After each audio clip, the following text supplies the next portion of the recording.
আসসালামু আলাইকুম। আজকে আমরা এমন একটি লোকের কাছে চলে আসলাম, আপনারা ভিডিওটা দেখবেন। তো আমার ভাইটাকে আমি বললাম, হ্যাঁ আমি আমার ভাইটাকে বললাম, আসলে আপনি খুব কষ্ট করেন, আপনি কি করেন? ভাই আমি করি সারাদিন সারা রাত্র আমি বোতল টুকাইয়া যা বিক্রি করি তা দিয়ে আমি চলি। আমার বাড়ি ঘর জায়গা জমি কিচ্ছু নাই, আমি ময়মনসিং শহরে থাকি। এখন কিন্তু রাত বাজে হলো আপনার দুটা রাত বাজে, রাতে 2টা বাজে।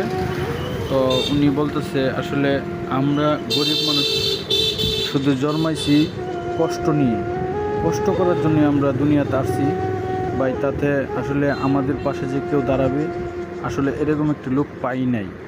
আমি বলছি কেন ভাই, আমরা তো আছি। আপনি আসছেন, আমি খুশি হয়েছি।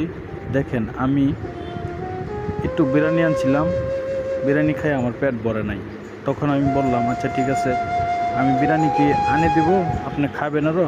না ভাই আর খাবো না, তো আপনার আনতে হবে না, আপনি আসছেন এতে আমি খুশি। আসলে আপনার মতো লোক যদি আসলে আরও হয় তাহলে আমরা গরিবের জন্য ভালো হতো। আসলে অনেক ভালো ভালো লোক আছে, যার সামর্থ্য আছে, ওরাই দেখে না। ঠিক আছে ভাই, আসলে আমার কাছে আসছেন, আসলে আমি খুব খুশি হয়েছি। আমি বললাম যে আচ্ছা আজকে আপনার জন্য একটা গিফট আছে, একটা শার্ট। দেখে বেক্কেল হয়েছে, আসলে কি আমি দেই না দেই সেটা আর কি, সে বেক্কেল হয়ে গেছে। আমি বলছি না এটা আপনারই, আপনি ধরেন। উনি ধরতে চাইছিল না, পরে উনি পেয়ে খুব খুশি হয়েছে। তখন আমি বললাম আসলে গরিব মানুষকে আপনি যদি 10 টাকার জিনিসও দেন, উনি খুব খুশি হবে। আসেন আমরা সবাই মিলেমিশে গরিবের পাশে থাকবো। গেঞ্জিটা দেন, গেঞ্জিটা পরাই দিলে ভালো নলে, পরাই দিলে ভালো নলে পরাই দেন।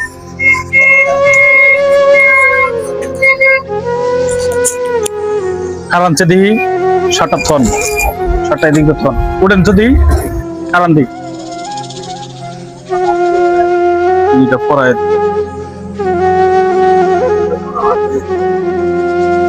দেন, গাও দেন দিই।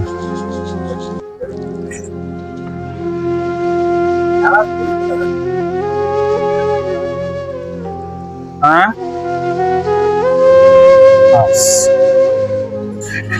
ওই শার্টটা ব্যবহার করবেন আপনি, হ্যাঁ খুশি আছেন না? হ্যাঁ